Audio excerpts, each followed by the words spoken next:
the long-term solution to that is to change my perception around things that are difficult and things that are fear-based objections or avoidances.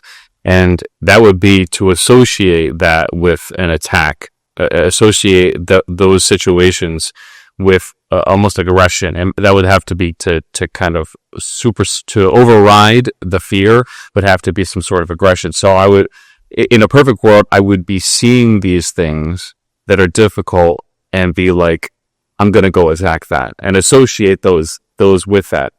And so that would be in a perfect world. Right now I have pretty much the opposite of that. And so I see the fear and I back off. And so, or I avoid, or I whatever. And so the idea would be to get into a pattern, and it would have to be the first 20 would be the hardest, getting into a pattern of attacking those difficult things once I see them, and then enjoying that process and regardless of the outcome, just hitting it. And then with the next one comes and I just going to go right at it and see what happens. I'm just going to go right at it and see what happens. And I just haven't had the strength and the courage. I don't know what it is to do that, because it's wildly uncomfortable. And so, I think that would be the long-term solution. But of course, because I said with the outcome, maybe the outcome isn't good, or isn't pleasant or positive or desirable.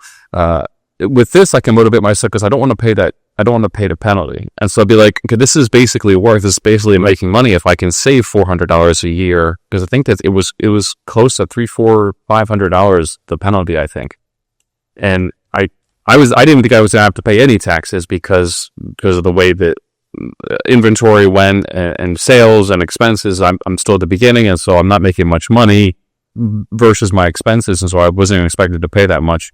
They changed the law. I was reading all this, can only take 80% of your deductions. If you spend if you make 100,000 and you spend 100,000, you can only take 80% of that. And the other 20% really is rolled to the next year.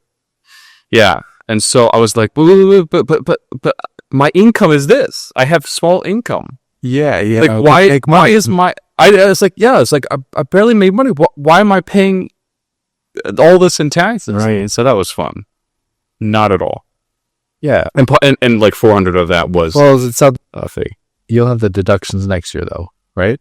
Or this year? I'll get those, yes. But again, I think the same thing, it'll apply, the same thing will apply. So we'll see. I really don't know what my numbers are looking like. So we'll see what it is. Anyway, that was a long time. It's one of the difficult things is about,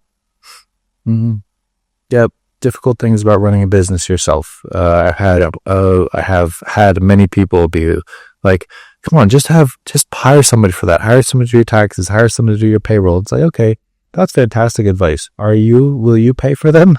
Yeah. Oh, you won't? Oh, okay. Then no, I'm stuck doing it myself, and I'm not a tax accountant. Yeah. Yep. There's a lot of those big issues you have to just jump in and tackle, and it's frustrating, but that's the road. Yes. So I want to do that before the end of the year, and so I'm prepared for next year. Anyway, that was a long one. There you go.